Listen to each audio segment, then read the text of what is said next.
একদিন এই দেশ পরাধীন ছিল জানি, ছিল না স্বাধীনতার লেশ।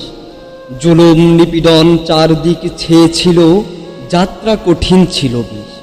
হুকুম চালাতো ইস্ট ইন্ডিয়া কোম্পানি, তাদের বর্বরতার ইতিহাস পড়ে জানি, ছিল তারা সাতঘাত শয়তান।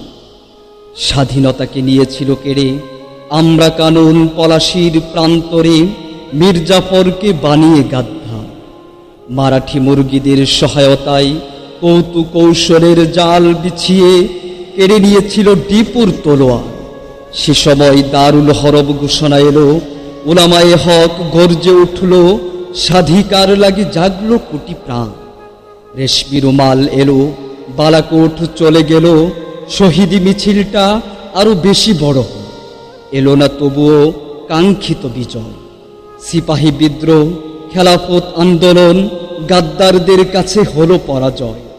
হরায় যে আন্দোলন কায়েম হলো, হানাদার শত্রুর প্রতিশোধে কিন্তু গড়লেন কেল্লাবাসী। গাদ্দার তাবেদার প্রতিরোধে রক্তের বন্যায় পারাঘাট ভেসে গেল, বছর বছর ধরে প্রায় 200 চলে গেল। 47 শত্রু ধরাশয়।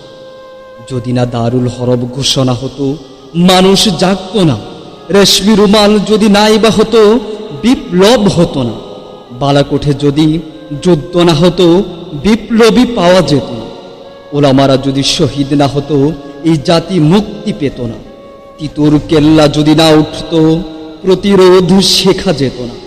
মুসলিমরা যদি রক্ত না ঝরাতো, 47 হতো না। 47 যদি না হতো, 71 হতো না। 71 যদি না হতো, বাংলাদেশ স্বাধীন হতো না।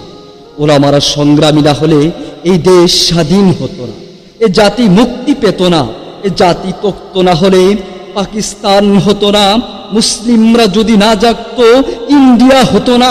মাজলুম মুসলিম যদি না জাগতো, স্বাধীনতা কেউ পেত না। ইন্ডিয়া হতো না, পাকিস্তান হতো না, বাংলাদেশ হতো।